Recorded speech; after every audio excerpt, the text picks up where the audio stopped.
Salve, mano, salve, mina. Começando mais um Pode Dizer. Do meu lado, Marcelo Nicoletti. E aí, galera? Hoje a gente está aqui convidado o Wagner Guénon. Salve! E aí, Marcelo? O Wagner Guénon, ele é formado em Publicidade e Propaganda, é pós-graduado em Negócios da Moda, vice-presidente da CONI de Indaiatuba, que é a Comunidade Negra de Indaiatuba, e professor de samba rock também, né, Wagner? Olha aí, hein? Umas facetas aí aparecendo. Quase 5 horas só de introdução aqui. Você tá vendo? Só para falar o currículo. 46 anos, 46 quilômetros já rodado, aí não dá, né? Tem que ter história. Isso aí, a gente vai bater um papo hoje com o Guénon aqui. Antes, falar para vocês que eu e o Marcelo se imunizamos hoje, primeira dose da vacina. Estamos aí, né, Marcelo? 50% no download aí. E eu tomei a Coronavac. Eu tomei a Pfizer. O Guénon também já tomou. Eu já tomei há um tempinho, já tô quase na segunda dose e tomei Coronavac também. Já tá nascendo as escamas, Guénon? Já, ó. Aqui eu só não tirei aqui porque é isso. Aqui o cabelo aqui tá tampado porque tá caindo, tá virando jacaré. É bobagem, né? Pessoal. Vacina boa é vacina no braço. Né, Doug? Com certeza. E aí, Marcelo, quer começar com o nosso convidado? Primeira pergunta. Sim, para você explicar um pouquinho para o pessoal aí o trabalho que a CONI desenvolve aqui na cidade de Indaiatuba. Pô, bacana, Marcelo, bem legal essa pergunta aí, porque é importante que a população saiba que a CONI está ativa novamente, ela nunca deixou de estar ativa, mas a gente está aí com caras novas na comunidade. A nova diretoria assumiu aí em janeiro de 2020 e vem trabalhando aí nos bastidores para que logo que essa pandemia acabe, a gente consiga colocar em pauta os projetos, né?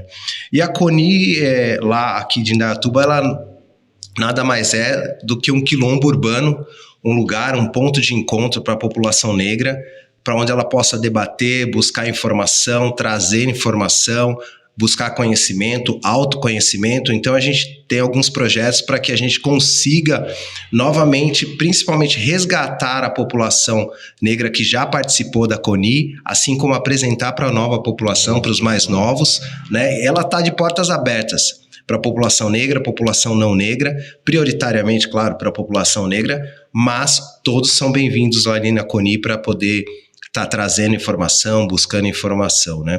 Hoje o lema dessa diretoria é no quintal de casa que a gente se fortalece, ou seja, é fazendo o local que a gente vai ser global, que a gente vai conseguir atingir a população negra da cidade, da região, trazer a CONI novamente para o que ela já foi lá nos seus anos de fundação, que ela era referência aqui na região, com relação à luta, com relação às questões da comunidade negra. Legal, eu já participei não, né? Já visitei algumas vezes a CONI, mas na parte de festa, assim, feijoada, e já tem umas décadas de suma importância para a cidade, né, cara? Não só na parte festiva, assim, também, mas na parte cultural como um todo, né? Eu já fiz aula de kickboxing lá. Olha aí que legal, há Marcelo. décadas atrás. Verdade, olha aí. É um espaço aberto para a democrático. Comunidade. Sim, exatamente. É isso que a gente quer mostrar, e especialmente para a população negra, que lá é a extensão da casa deles. É o quintal deles, é ali para estar praticando. A gente vai estar lançando aí novamente um programa para associados, para estar trazendo novamente essa população e para estar debatendo assuntos importantes, assuntos do cotidiano, assim como tentar manter viva toda essa tradição e cultura afro-brasileira, a cultura africana aqui na nossa cidade. Legal, Guénon. Aproveitando esse gancho aí, você falou da cultura, tradição negra, nas escolas, cara, não vou nem perguntar qual que é a importância, porque claro que é importante, né? A disseminação disso, cara, dessa cultura negra nas escolas, como um projeto, como está inserido na real, né? Porque a maioria das histórias que é contada na escola não é a verdadeira, né? Ela vem as histórias eurocentradas, né? Sim. E desde 2003 você tem uma lei aí de inserção do ensino da cultura africana, afro-brasileira nas escolas. né? Mas isso ainda não tem acontecido, porque você teve os livros, teve as cartilhas, mas você não conseguiu trazer um preparo, até onde a gente tem conhecimento total, para quem vai passar isso, né? Então, os professores também precisariam passar e ter condições de passar por essa reciclagem para poder trazer, apresentar esses livros, todas essas questões. Então, hoje ela ainda está deficitária. Com relação à importância, é aquilo que você já disse, ela é de suma importância para que a gente consiga estar mudando, transformando essas questões da tratativa com a população negra, da questão do autoconhecimento da população negra e da população brasileira como um todo na real história, de como foi, de como não foi, quem realmente são os nossos heróis. Vocês tiveram convidado aí há tempos atrás o Vinícius aí, e o Vini tem um poema que ele é muito pesado e que assim é lindo de ouvir, que é Meus Heróis São Pretos, sabe? E ali é isso, assim, a gente nunca ouviu falar de metade das pessoas que estavam ali no poema dele, que foram assim importantíssimos para toda essa mudança de conceito, para a população negra em toda essa sua luta, e você nunca ouviu nas escolas, né? A história manipulada embranqueceu até o Machado de Assis. Exatamente, e aí a gente tem também uma questão aí de que agora está vindo muito à tona, que são as questões das histórias de Monteiro Lobato, né, dos personagens. Então é por aí você vê, não que a gente esteja desmerecendo essas obras de forma alguma, mas que elas têm um cunho diferenciado, têm um cunho racista nas questões colocadas, né, e a abordagem como ela é feita. Então trazer essa questão das histórias e dos heróis realmente pretos vai ser referência para essa juventude que vai poder mudar muita coisa no futuro, né? Assim como as questões indígenas, que quem descobriu o Brasil, né? A gente não pode falar que foi Pedro Álvares Cabral, sendo que já tinha gente aqui morando. E para a implantação disso nas escolas e o desenvolvimento, você acha que está acontecendo, vai demorar um pouco ainda? Tá devagar? Eu acredito que esteja bem devagar, assim, até onde eu tenho conhecimento, e quem tiver essa informação aí puder passar pra gente, a gente agradece aí, né, depois dando um feedback, mas é aquilo que eu te disse, você tem aí, se eu não me engano, desde 2003, essa lei desse ensino, você tem um material didático, porém você ainda não tem isso colocado, crivado no currículo das escolas, por quê? Também falta alguma preparação, como eu disse anteriormente, para quem vai passar essas informações. Então, os professores teriam que talvez passar por um curso de reciclagem para poder trazer isso para a gente da forma como está na cartilha, você tendo alguns outros historiadores, buscando outros pesquisadores negros. Hoje a gente está um pouco mais informado, tem uma questão um pouco mais de acesso a alguns autores negros novos, né? Tem bastante gente nova aí, contemporânea, contando a história. Ô, Guénon, a disseminação da cultura afro-brasileira, sem ser nas escolas, você acha importante em quais locais, assim? ONGs, outras sociedades? Olha, eu acho que assim, hoje, por exemplo, vamos trazer aqui para a questão de Indaiatuba, né?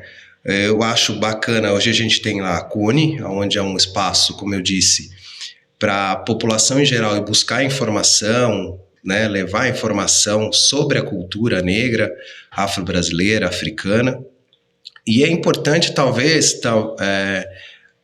nós termos nas datas festivas uma colocação, por exemplo, em praça pública, uma iniciativa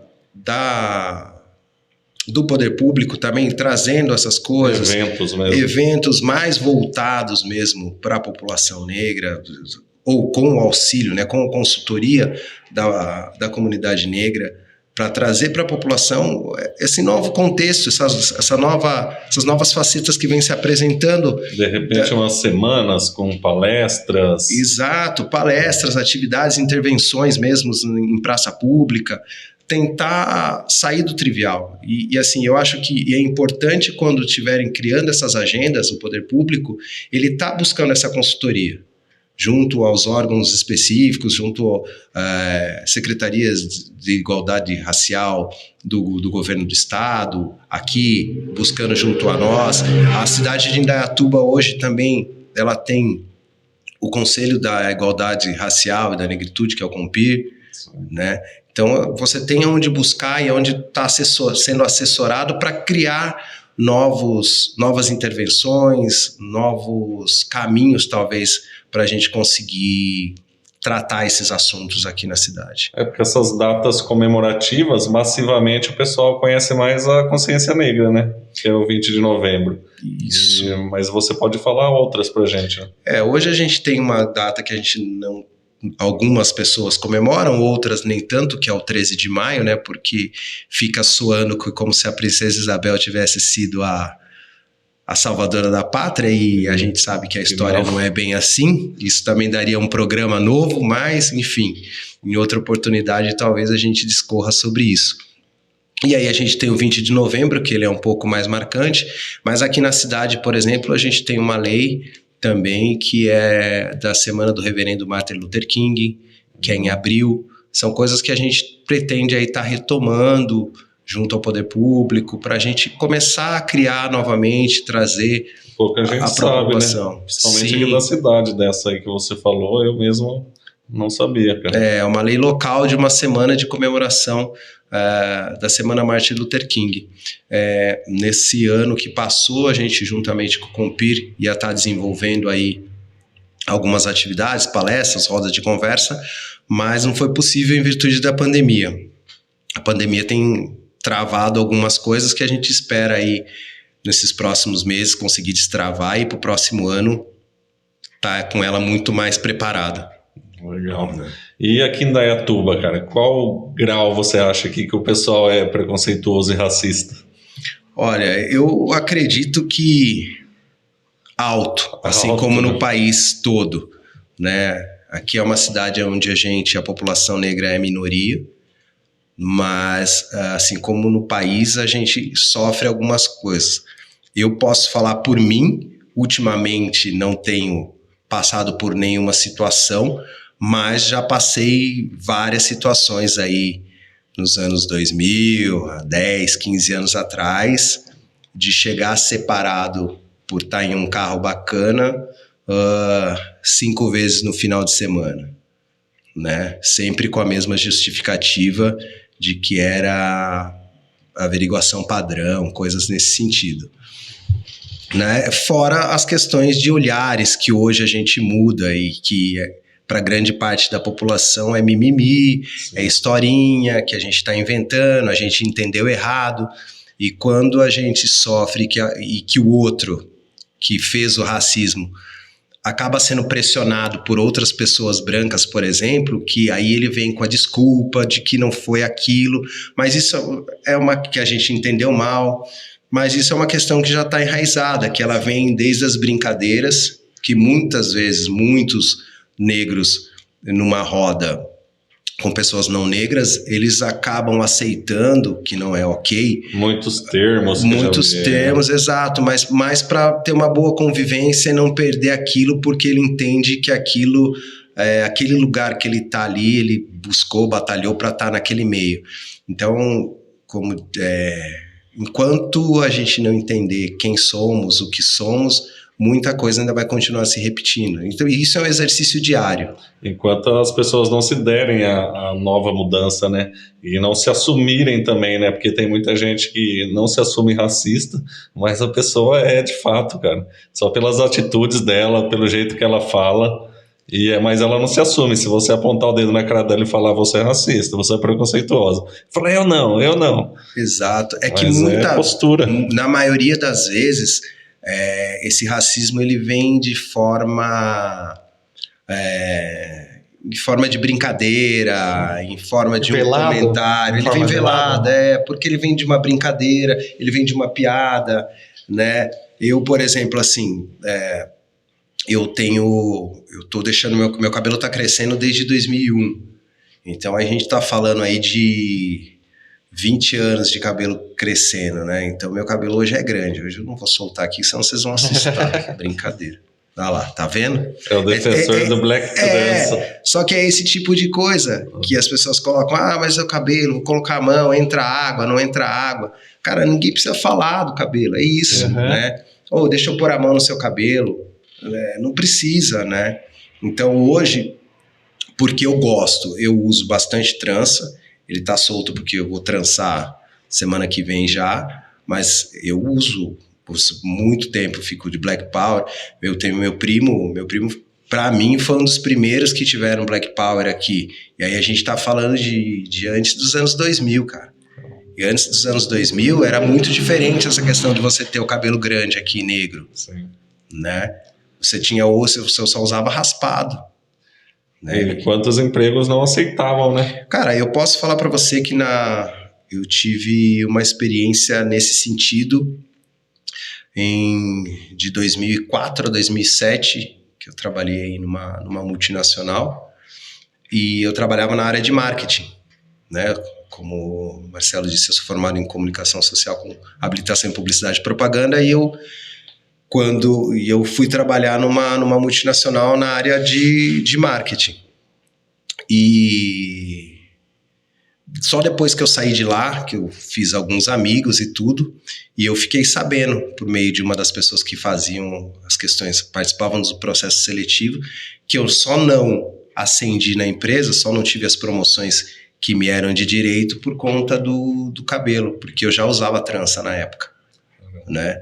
Então, e por conta do cabelo. Então, ou seja, o meu cabelo falou mais alto do que o meu conhecimento e do que eu poderia agregar intelectualmente para a empresa.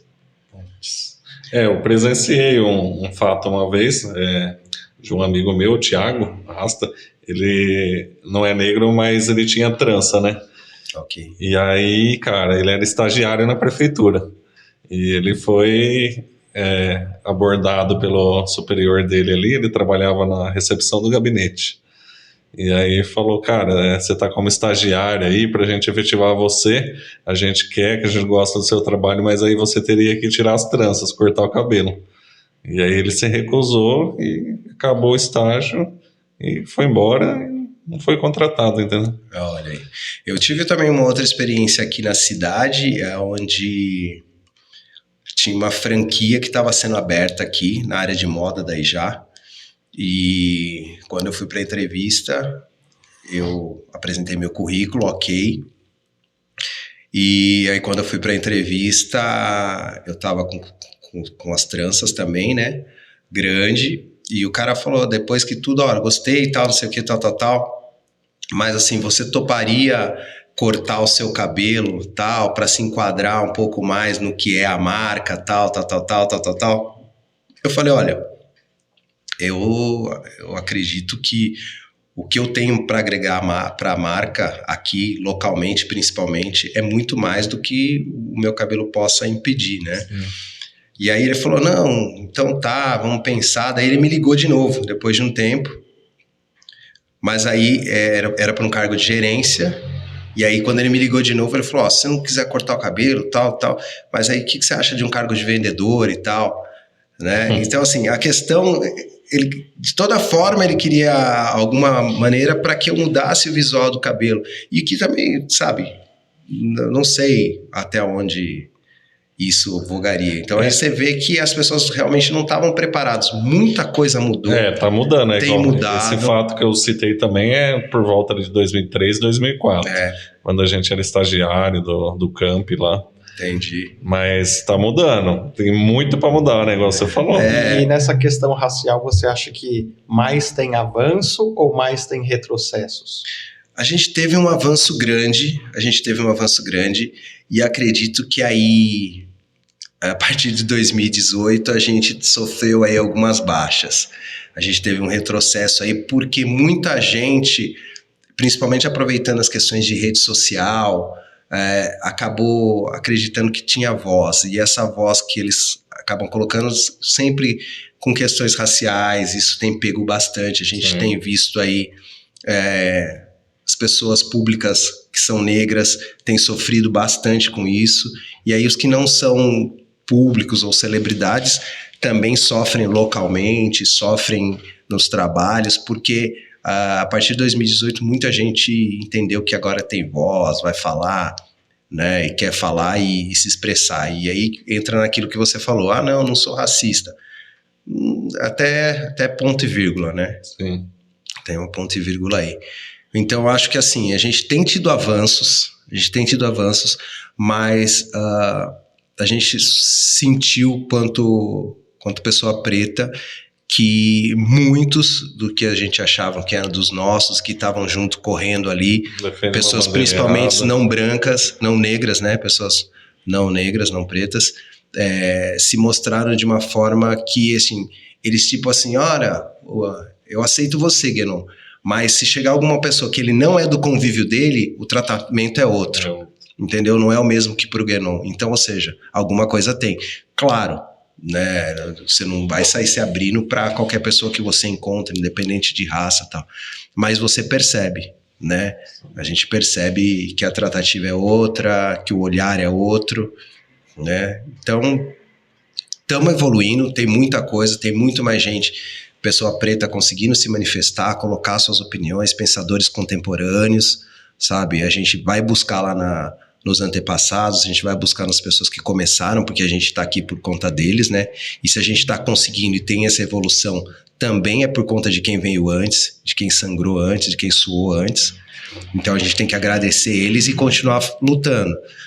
Eu acredito que tudo que eu tenho feito aí, junto com o pessoal da diretoria da CONI e pessoalmente, né, as minhas atitudes, elas vão ser frutos aí para minha filha.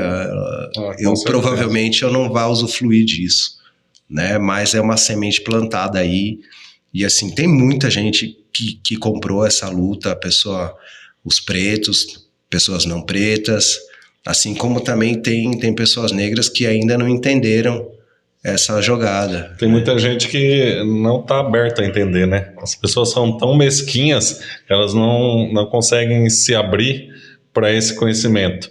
Porque cara, é muito além, né? Você pegar música, você pegar culinária, você pegar artes mesmo e artesanato, Sim. É tudo dos antepassados, cara. É tudo numa cultura negra. A maior parte aqui do Brasil é isso. A própria cachaça. Não, e aí Exato, feijoada. Aí às vezes um cara vai no restaurante comer uma feijoada e tá lá ostentando, mas o cara não sabe metade da história. Entendeu? Por que de tudo aquilo? Né? Ou não comer uma coxinha, porque da coxinha tem uma história legal também, né? Tem duas histórias, na verdade, que eram uma história para substituir mesmo aquela coxa de frango que o pessoal vendia em São Paulo. E Por isso que o formato é daquele jeito? Não? E tem uma lenda que é mais da hora, que é uma história também que na época imperial, a nobreza imperial ali, falaram que era filho da princesa Isabel. E aí ele foi criado numa fazenda no interior aqui de São Paulo, em Limeira. E ele tinha deficiência mental. Então o pessoal da nobreza mandou ele para essa fazenda para turma não saber quem era. Já começa aí, né, o preconceito. Escondendo. E aí ele gostava muito de coxa de frango. Então a cozinheira ia fazer para ele lá, que pelo que falam também era uma cozinheira negra, né, de sítio aí, de fazenda. E aí ela matava o frango e ele só comia coxa. Ele era chato, ele gritava. Então a parte do frango era só a coxa que ele tinha que comer. Só que daí toda vez ele tinha que matar um frango e separar as duas coxas para ele. Aí num tal dia lá ela não tinha coxa suficiente para alimentar ele, esse frango já estava acabando. Ela pegou aquele frango e fez um panelaço lá, desfiou tudo, misturou, pegou farinha, batata, fez a massa e fez o formato de uma coxa e fritou, e aí deu para ele e gostou. Gostei mais dessa história aí. E aí começou, o pessoal da nobreza depois ficou sabendo da receita, começaram a replicar, mas não sabe se é verídica, mas é uma história bem contada, lenda. Vou acreditar nessa. Então é gostoso, cara, você ver essas histórias, sabe, o que tem antes, né? É igual, eu acho que eu comentei com o Marcelo uma vez, o nome favela. pouca gente sabe o porquê do nome favela. Então não vou explicar aqui agora que a história é meio longa também, mas nada mais é que favela é uma árvore, entendeu? É uma árvore que ficava no alto lá do cerrado, onde as pessoas corriam e iam para aquele lugar onde tinha muitas árvores desse tipo. E é uma árvore mais espinhuda, assim, sabe? Olha aí. E ali começaram a se formar as comunidades menos favorecidas, no caso, né? E daí veio o nome favela. Então, cara, são várias histórias, né? E o pessoal não está interessado. E a população preta está sempre envolvida. Está sempre envolvido, com certeza. É toda essa questão. E quando a gente fala, né, de toda essa história, que é uma história forçada, porque nenhum preto quis sair lá da África, do continente africano, e falar, eu vou lá passear no Brasil, vou tentar a vida no Brasil. Veio forçado. Todo mundo veio trazido à força e de uma forma que as pessoas fizeram ainda para acontecer um apagamento da história dessas pessoas. Por exemplo, hoje mesmo a gente tem que falar comunidade negra, comunidade preta, porque eu não sei de onde meus ancestrais vieram, se eles vieram do Congo, se eles vieram de Gana, da onde eles vieram. Sim. Porque foi apagada essa história. Né, para puxar na árvore. Hoje a gente tem aí a questão de DNA, que eles conseguem puxar gerações e talvez trazer para você da onde são seus ancestrais. Mas essa questão do apagamento da história preta e da construção dela aqui no Brasil é uma constante. Né? E é bem visível, né? E é bem visível, e a gente vê e percebe muito isso. Em muitas questões. Aí volta na questão escolar, volta na questão introduzir isso desde a infância mesmo. Exato, né? Da representatividade, volta em várias outras questões. Guénon, nós temos hoje aí o caso da candidatura feminina, né? Tem que ter 30% de mulheres. E você é a favor de uma cota racial para cargos eletivos políticos? Marcelo, é um assunto difícil, mas acredito que se a gente parar para pensar já da questão da cota racial nas universidades, a cota racial já para os concursos públicos, eu acredito que ainda em relação às questões de reparação e para correr igualmente, ainda se faz necessário as questões de cotas em todos os âmbitos. Nesse momento... Principalmente. Porque o que acontece? A cota, ela nada mais é do que um mecanismo para inserir pessoas que não estão em determinado... fazendo parte de determinada ação, determinado local, para que ela possa colaborar para o crescimento daquilo e também absorver experiência para poder isso se tornar uma regularidade. Então... Os 30% da cota feminina, acredito que seja válido, assim como acredito que 30% dentro dos partidos, também para questões raciais, também seja válido. Porém, a gente não pode criar uma falsa ilusão de que com esses 30% a gente vai estar equiparando. Sim. E de que essas pessoas vão estar concorrendo em pé de igualdade, né, aos cargos eletivos públicos, né? Porque, assim, aqui no país a questão de cota é tudo muito novo. Então você tem diversas opiniões contrárias, a forma como foi talvez trazida a questão das cotas nas universidades, soa sempre como uma questão assistencialista, o que não é, né? E outra coisa, que tem muitas pessoas que é um assunto recorrente, eles ficarem me perguntando, o que você gosta da questão das cotas nas universidades, eu acho que é errado, que não sei o quê. Cara, isso já saiu até da nossa esfera. Não precisa mais. Né? O eu achar, o eu não achar, não vai mudar nada, porque isso já é lei. Já está estabelecido. Né? Já está estabelecido. Precisa aprimorar. Exatamente, acho que a gente precisa aprimorar e que a população precisa realmente entender, né, essas questões. Então, assim como a questão dos 30% para a mulher, não é garantia de que essas meninas estão concorrendo em pé de igualdade. Né? E isso vai acontecer também com a questão racial, caso exista uma cota. Eu acho que ela é válida. Eu acho que ela é válida porque aí você vai conseguir trazer talvez mais pessoas que possam agregar nas discussões partidárias, ou dentro dos partidos, ou dentro das organizações. Ela é válida, mas a gente não pode se iludir que isso é que a gente vai estar concorrendo em pé de igualdade. Eu acho que até além assim de uma cota racial, nas faculdades acho que deveria ter uma cota para pessoal de baixa renda, entendeu? Sim, não. Porque seria mais, né? Mais a racial, a cota de baixa renda e mais a racial. Se eu não Aí me engano, ficaria legal. a cota ela é para isso. São pessoas de baixa renda, negros e indígenas, né?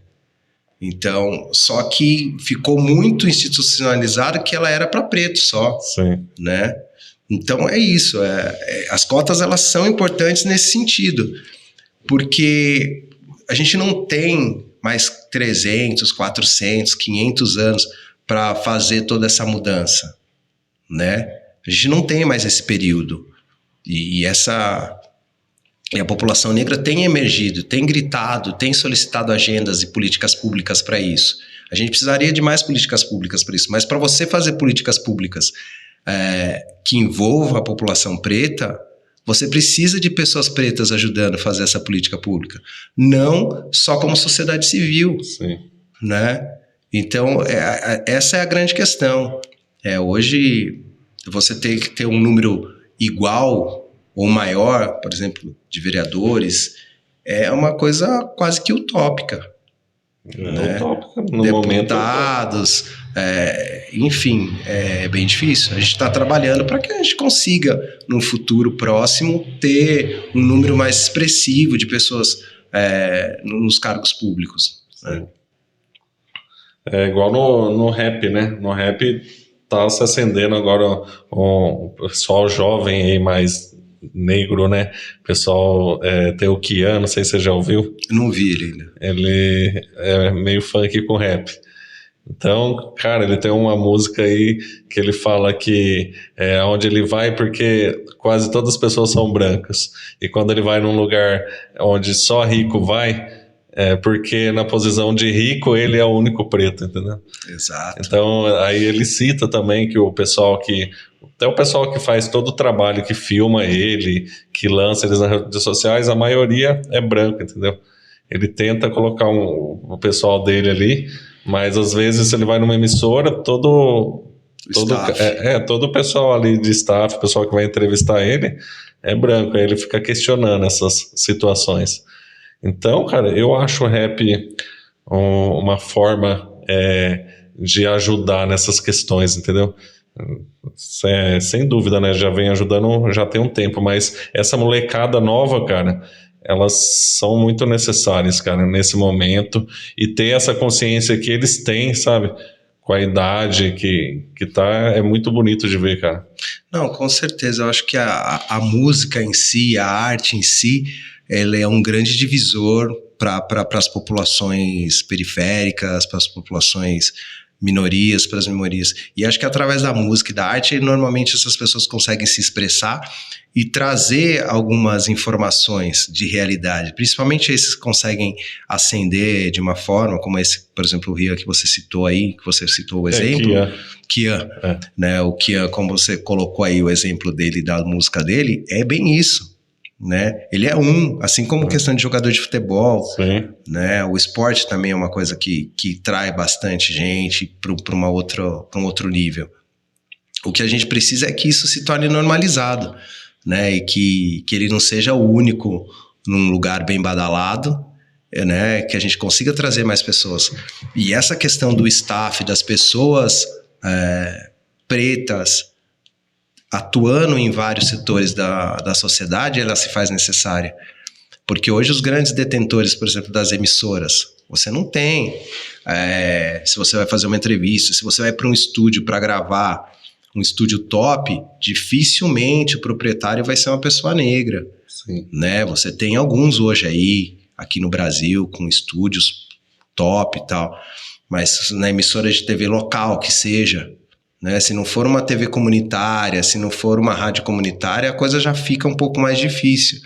Né? Então, quando você fala assim, um cara que gerencia a carreira de fulano, dificilmente, se a gente pegar, talvez, essa galera que saiu aí, por exemplo, do reality, lá, né? A população negra, quem que estava tomando conta das contas dessa galera? Sim. Né? Então, é um pouco difícil a assessoria dessa galera para estar alinhada. por isso que eu falo, a gente tem que conseguir desenvolver a população negra para que ela consiga atuar e estar presente, ser proprietária, enfim, em em todos os setores da sociedade. Você precisa ter um mercado, você precisa ter uma padaria, você precisa ter uma produtora, você precisa ter um cara que vende equipamento, o cara que vende, para poder fomentar, que é a ideia hoje que tem aí o movimento Black Money. É que essa grande massa de empresário, né? Então, você vê poucos negócios, fala, o cara que tem o poder aquisitivo maior é pouca população, cara, da população negra. Sim. É sempre o branco ali ostentando, né? Que vai tendo um pouco mais de condições de gerenciar, lógico, sempre, na grande maioria, com boas intenções, né, vai trazendo, mais falta talvez depois, quando você coloca um artista negro, uma pessoa preta para ser entrevistada, ou alguma coisa nesse sentido, talvez falte conhecimento, falte causa, mas isso é o processo que a gente está passando. Eu acho que, como a gente falou lá anteriormente, a gente tem evoluído muito. A evolução, ela acontece. Alguns retrocessos de uns anos para cá, sim, mas essa nova geração é quem vai fazer o diferencial. Coisa que era para ser normal, né? Tão complicado, né? A gente está tendo que discutir. Tanto, né? A gente tem que discutir isso. É verdade. O Guénon, você é uma pessoa bem criativa, né? Você é envolvido com moda, com dança também, né? Quando que surgiu o samba rock na sua vida? Cara, o samba rock tem mais ou menos uns 13 anos atrás aí, mais ou menos. Eu tinha uma banda, eu era sócio com meu parceiro Flávio Lima, baterista aqui da cidade, meu irmão, né? Meu irmão Flavinho. E a gente tinha uma banda, a gente criou uma banda que chamava Grooveland. Era uma banda que só tocava anos 70, funk dos anos 70. Disco também? Disco, só o som dos anos 70. E a gente tocou, então montou essa banda, trouxe uma galera aí também que curtia esse tipo de som. E aí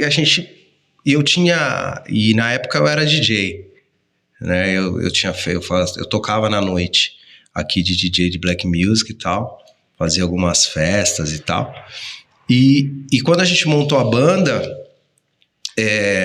depois de algum tempo que eu fazia os intervalos da banda, né? Eu acompanhava, era sócio junto e fazia os intervalos da banda. Dupla função. E aí eu fazia os intervalos da banda para não perder o clima, porque o que acontecia, principalmente aqui na cidade? Você tocava o som e quando entrava no intervalo da banda, o proprietário da casa soltava um som que não tinha a ver com a noite que a gente estava propondo. Não que a música seja ruim ou não, mas não tinha a ver com a proposta da noite.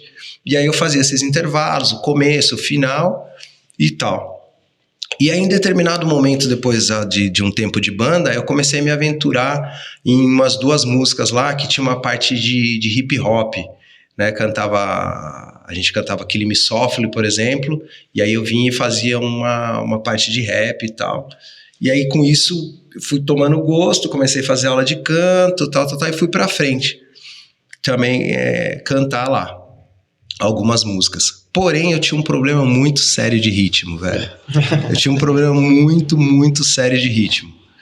E na época me foi sugerido que eu fizesse aula de dança. Balé, alguma coisa nesse sentido.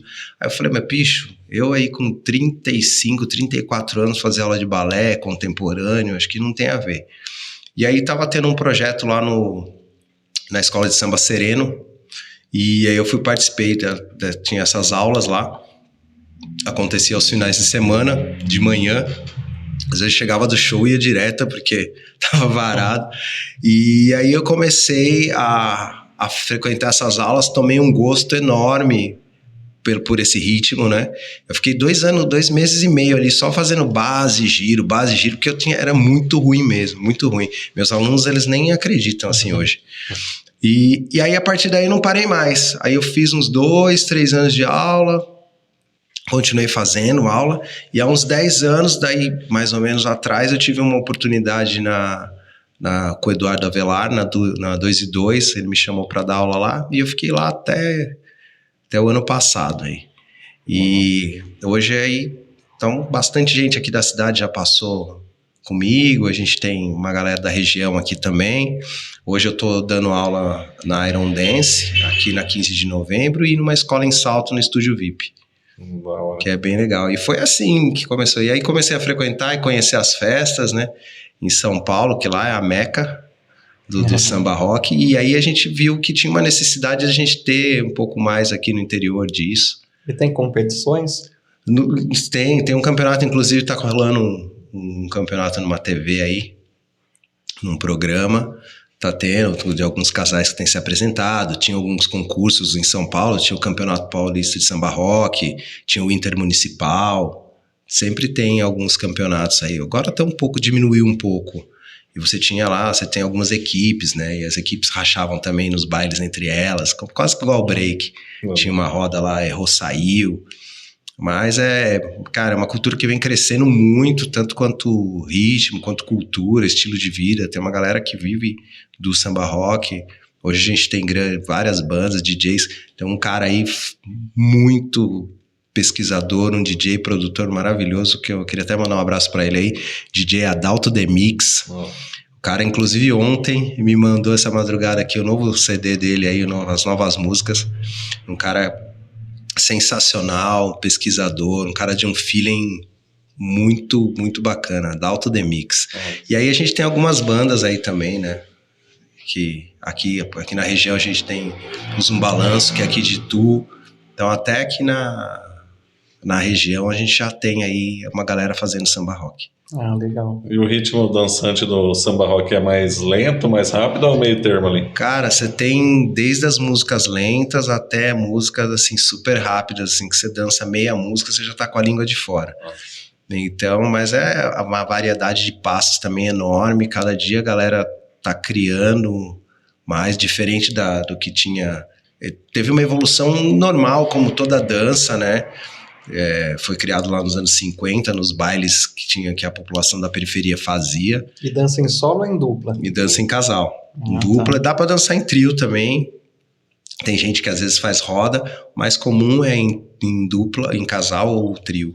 Ah, legal. Sempre um condutor e um conduzido. Independente aí, homem, mulher, homem com homem, mulher com mulher. Mas um condutor, um conduzido, e às vezes dois sendo conduzido e um condutor, ou ao contrário. E todas as idades, né? Todas as idades. Tem uma galera aí que dança aí desde os anos 50. E não para. Ô Guenon, como você é um cara multifacetado aí, né? Vamos que vamos. Faz um pouco de tudo. Eu vi na sua rede social que você anda de bike fixa.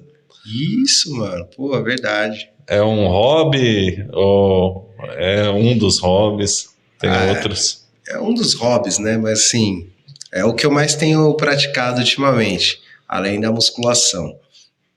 Mas a bike, pô, minha paixão é a bike agora, velho. Eu não E o que é a bike fixa, Guenon? É uma bicicleta, na realidade, que em vez de ter uma catraca atrás, ela tem um pinhão fixo no eixo, né?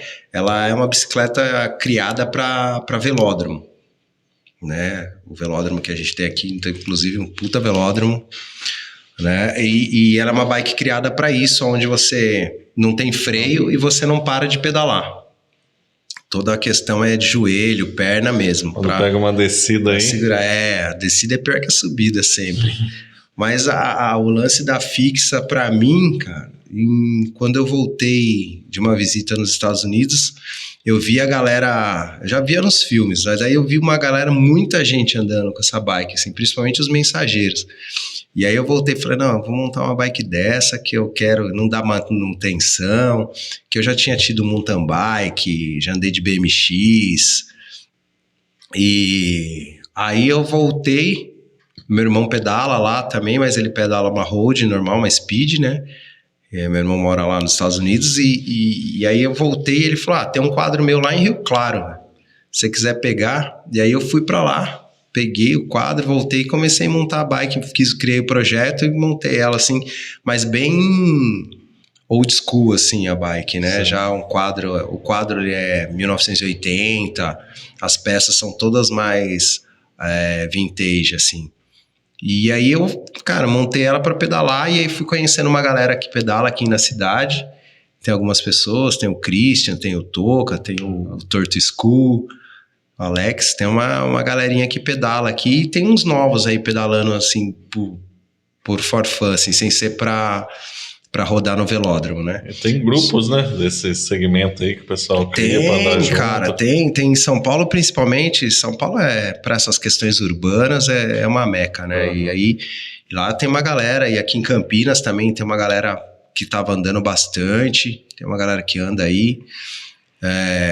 E aí a gente comecei a andar, cara. Já tem acho que uns 6 anos mais ou menos, pouco mais aí que eu ando com a fixa aqui na cidade. Todo mundo fica meio assustado, né? Que não para de pedalar, não tem freio. É um esporte caro? Cara, o ciclismo hoje em dia ele se tornou um esporte caro. Se você for investir realmente numa bike pro velódromo, para competir ou para andar num nível legal lá dentro do velódromo, você vai gastar um bom dinheiro aí. Hoje em dia, o ciclismo aqui em Indaiatuba, ela tá voltando a ser a cidade das bicicletas, né? Assim como já foi. Só que hoje em dia, tenha visto os investimentos que a gente tem visto aqui na cidade já, nessa parte de mobilidade. Eu já quero até pensar que isso vai favorecer muito as questões de mobilidade na cidade, né? Eles vão ter que repensar essas questões, assim como estão repensando já na capital. Mas hoje o ciclismo ele se tornou um esporte que não é tão barato assim, né? Hoje você tem investimento aí, dependendo do nível que você quer andar, né, na casa de 3 dígitos. Pela alta adesão também, né? Exato, né? Você tem a aí... lei da oferta e da procura, né? A fixa hoje você consegue montar ela num preço bom, dependendo assim, do que você pensa, né? De bike. Mas dá pra montar. Agora, se você for ter uma speed pra tentar andar no nível, né, de competição, uma mountain bike num nível intermediário para alto, aí você já tá falando aí pra cima de 10. Nossa. E a diferença da fixa pra gente de rua, a fixa de rua, vamos pôr assim, isso, baixa manutenção, com 2 ferramentas você resolve, você não tem marcha, você não tem com o que ficar se preocupando muito nessas questões de manutenção, né? Eu dei uma testada na do Christian. Uma pedalada, e aí, né? O que você achou? Cara, é difícil, hein? Na hora que você quer parar, que força a perna ali. Tem bastante acidente? Olha, provavelmente sim, assim, aqui em Indaiatuba, como tem um grupo pequeno, a gente andava até mais mesmo, o nosso grupo, mas aí em virtude das agendas a gente não consegue andar muito junto. Mas tem o Toca, por exemplo, que trabalha com a bike dele, fazendo as entregas, então o risco já é maior, né? Até por questão de educação da população no trânsito em geral. É complicado. Né? E não pelo formato do sistema da bike, mas mais por essa questão de educação. Mas, assim, é uma bike gostosa. Eu, pelo menos, eu gosto muito, assim. Eu não penso em trocar. Eu tava montando outra já, mas aí deu uma segurada. É questão de se acostumar, né? Sim. Porque é estranho o começo mesmo, que você não para de pedalar, né? Você não tem aquele descanso pra perna, né? Exato, reta, descida, subida. O que vai fazer a diferença num primeiro momento é a relação que você vai colocar na bicicleta. A relação de coroa e pinhão atrás. Quanto mais pesado, mais dificuldade você vai ter, especialmente para parar, né? Que é onde a gente precisa ir reduzindo a pedalada ou então travar de uma vez, que a gente chama de skid. E às vezes, dependendo da relação que você coloca, você tem menos pontos de skid para conseguir dar essa derrapada, né? E isso pode fazer com que você, dependendo de onde esteja, se acidente mais facilmente.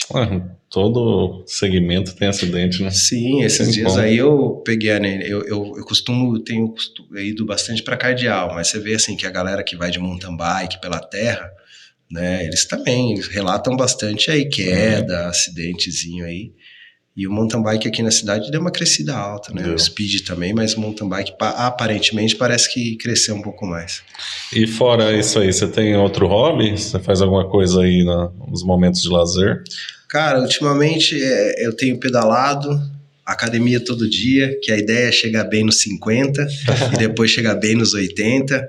Então tenho feito isso aí curtido um pouco a Nenê, né? Tenho uma filhinha de 3 anos, Cecília, minha linda, meu tesouro maior. Agradecer, assim, muito, muito minha esposa Lígia, que tem feito, assim, cara, um trabalho maravilhoso nessa função mãe. De mãe. Cara, e assim, que só tem dado alegria pra gente, a Cecília, assim, sabe? Então aí a gente tenta curtir um pouquinho com ela e quando dá pedala junto também, leva ela. E é isso, assim. Você assiste bastante coisa, filme, série? Cara, eu assistia bastante séries CSI, coisas nesse sentido. Depois eu entrei numa fase Netflix, mas depois também comecei a não achar tantos temas. E aí é isso, a gente, né, trabalhando o dia todo também, e aí à noite dando aula, você quando chega para assistir, normalmente às vezes eu durmo no meio das coisas que eu tô assistindo. Mas eu já tive umas fases de assistir mais. Quando eu vejo alguns temas relevantes, aí eu tento pegar algumas séries. Acho que a última série mesmo que eu assisti foi Olhos que Condenam. Nossa, eu assisti essa. E aí tenho assistido algumas outras, assim, mais de diversão e mais assim, nada... E leitura? Leitura tem alguns lá, cara. Eu tô com um problema sério, que eu tenho comprado muito livro e lido pouco. Sabe, Qual tipo de livro? Eu tenho os últimos que eu comprei, Procure-me na Tempestade, do Marcus Garvey. Eu comprei Quarto Despejo, também li metade, não acabei. Comprei a biografia da Michelle Obama, também li um pedaço e parei. Então eu tô com um problema sério de conseguir me concentrar nas leituras. Mas mais nesse sentido ultimamente, até porque eu tenho visto um pouco mais temas relativos às questões raciais, até por conta da comunidade, né? Então, porque eu acho que você precisa estar preparado para discutir, para propor, para levar, por mais que os livros às vezes sejam de ficções, né? Que nem tem um livro que eu acho que é o livro que inspirou a história da Harriet, que é a história da Harriet Tubman inspirou lá, que é Underground Railroad, né, nos subsolos, e aqui é um livro que trata dessa questão da abolição lá nos Estados Unidos, das negras, que ela era uma ativista negra que libertou muitos escravos, por meio dessas linhas subterrâneas que tinham lá nos Estados Unidos. Legal. E tem até um filme, que é um filme muito bacana para quem quiser, que é Harriet Tubman. Bem legal. Então, eu tenho as leituras, os últimos livros que eu comprei foram nesse sentido. E agora eu vou comprar o livro do Vini. Eu já comprei, meu. Então, já comprei. Vini é o seu. Vini é o seu. Gente, procurem lá, hein? Vini é o seu. Vocês não vão se arrepender. O menino é genial. É genial. É isso aí. Aí todas essas funções que você desempenha aí, né? Aí você tem seu trabalho ainda no dia todo aí. Essa rotina é complicada, né? Para chegar em casa, fazer uma outra coisa, ler um livro, assistir uma série. Limita bastante, não limita? Limita, cara, limita. Até quando foi para assumir as questões da Cone, a gente conversei com a minha esposa, tudo, falei, olha, pode ser que em alguns momentos a gente tenha que se ausentar ainda mais, né? Eu diminuí um pouco, por exemplo, a carga de horário de aulas. Hoje eu dou aula 2 vezes por semana só. Eu estava dando aula 4 vezes na semana, tinha só sexta-feira livre. Então eu diminuí a carga também, fiquei com 2 dias para poder realmente ter esse outro momento depois do trabalho, né? Sim. Então, para poder fazer outras coisas, especialmente com a família mesmo. Nem que seja ficar ali sentado no sofá comendo uma pipoca. Mas é importante, porque é muito rápido, né? A vida acaba passando rápido e a gente viu muito isso nesses últimos 2 anos. Como você tá vivo e daqui um pouco... É um sopro. A gente é muito forjado, né? Ao dia que a gente vive. As decisões, na grande maioria, ou se não totalitárias, não são nossas, né? Exatamente. A gente é imposto a muita coisa ali, a gente levanta cedo para ir trabalhar, a grande maioria do pessoal da classe média. Tá todo mundo de prova aqui, o Marcelo, o Guénon. Cara, a gente sai para trabalhar, passa por um monte de coisa, chega em casa cabeça cheia, aí não consegue se concentrar isso numa mesmo. coisa que a gente quer ver, uma coisa que quer estudar. Infelizmente, mas é bom o esforço, né? Sempre Não, tá fazendo sim. um esforço, tá indo dormir um pouco mais tarde, tá levantando um pouco mais cedo.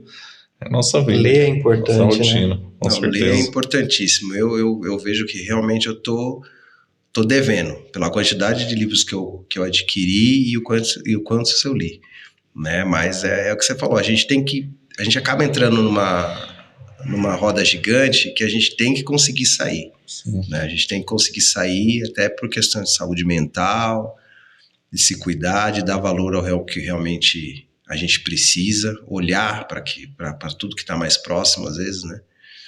Que é importante. É isso aí. E você, pelo que você falou, você gosta do livro físico, né? Eu Você gosto não do livro aderiu o Kindle, físico. não, né? Não, eu até tenho um lá. Eu também tenho. Eu tenho um Kindle que também é tablet e acabou virando o brinquedo da Cecília. Mas eu realmente não consigo. Eu prefiro muito o livro físico. O físico é mais gostoso. Nossa, eu tenho lá. Eu gosto do físico e eu ainda gosto de comprar no sebo. É, Que daí você pega marcação com anotação. entendi. Eu comprei acho que um no estante virtual. Desses últimos, o restante é tudo novo, assim. Ah, legal. Até porque, só para voltando ainda na questão, a ideia também desses livros, posteriormente depois, a gente tem a criação de uma biblioteca na CONI, né? Então, acho que isso também vai ajudar. Se não ficar na minha casa, vai estar Faz uma doação. lá na doação lá para a comunidade. É isso aí, Que é o boa que você iniciativa. falou. Como Marcelo, a leitura, eu acho que o conhecimento é fundamental. Que seja temas fictícios, que sejam histórias verídicas, mas que tenha uma representatividade ali para quem vier buscar essa informação. Né? E aí, galera, agora a gente vai fazer o sorteio do quadro Chapa Quente. E o Chapa Quente você tá ligado já, né, Guinão? Como que é? Eu vi lá, cara. Eu só vi o do lanche de pernil. O convidado volta semana que vem. E aí a gente vai fazer alguma comida. Boa! Dar uma bebidinha. Drinks. E continuar Uma o papo. birita. Então, só para lembrar, é Lia, Vilela e Guénon. Olha aí. Isso, 3 A maior convidados no carta. mês. A Lia, primeiro, segundo o Vilela, o terceiro é o Guénon. E a sequência de carta não é do truco, igual o pessoal tá acostumado, Olha é aí. sequencial. É Ás, 2, 3. O Ás é a menor carta Aham. e a maior é o Reis. E você tem que explicar aquela sequência dos 3 figuras que o pessoal tá acostumado com o truco. A turma tá acostumada com dama, valete e rei. Na verdade é valete, dama e rei. Valete, dama e rei. É, Olha o patriarcado aí também. Aí você tira da Infelizmente, Lia, eu tiro do Vilela e o Guénon tira dele. corta aí pra gente. Eita! Olha o corte. Eu vou deixar aqui pro Marcelo tirar uma carta aí, Marcelo. Pode ser de qualquer lugar, né? Opa. De Falha qualquer nossa. lugar. Então eu tô tirando pra Lia. Vou tirar pra Lia. Ó, Lia. Aqui aparece na câmera. Lia. Agora eu vou tirar um aqui. Apresentando o Vilela. Deixa mais pra cá a carta do aí aparece no vídeo. Vou tirar um monte cortado. Agora você tira a sua. Cara, vou tirar do meio a primeira também, só pra... Então vamos lá, galera. Vamos virar. Quer virar aí, não? Vou virar. Quem que é essa? Lia? Lia, Olha lá, Lia. Ó. Tô tentando trazer você pra cá também. 3, Lia. Ó, Vilela. Nossa. 5, ganhou. Essa aí já ganhou. Tananã. Será? Será? Você é louco, Aí, truta. foi crescente, hein? Ó, pessoal, foi 3, 5, transparente 7. aqui, hein? Olha aí. Parabéns, hein? Parabéns, hein, Guilherme? Olha aí. Pronto. Tamo aí. E sim, semana que vem tá de volta. É bom que a gente vai continuar a conversa. Não deu pra colocar todos os Não deu pra tópicos colocar aí. tudo. É isso aí. Não, a gente continua assim. Um prazer aí estar com vocês. No que precisarem de mim, no que precisarem da comunidade. A comunidade está de portas abertas, assim como eu também. O que precisarem, a gente está aí. Eu já vou revelar aqui o Maravilha. cardápio de semana que vem. Hein? Tá pensando em caldo. Você come caldo? Cara, eu vou Caldo de participar, quenga? vou participar da experiência. Não sou muito fã, Ah, mas eu posso participar Então- dessa experiência. Eu tô aberto a... A gente muda o cardápio. então vamos mudar o cardápio. Eita lá, ó, tá vendo? É isso aí. Agradecer, Guinão. participação aí, o convite e o bate-papo aí, um bate-papo bom, né? É isso aí. Eu que agradeço aí, Doug e Marcelo, pelo convite. Realmente bate-papo construtivo, um bate-papo descontraído, sem pressão, sem nada, mas colocando o que é importante aí para o momento que a gente vem vivendo. Muito obrigado aí pela oportunidade de estar podendo falar um pouco da comunidade. Obrigado, Grão. E estar trazendo um pouquinho da minha história. Obrigado. Então é isso aí, Valeu, galera. gente. Até semana que vem. Abraço. Até.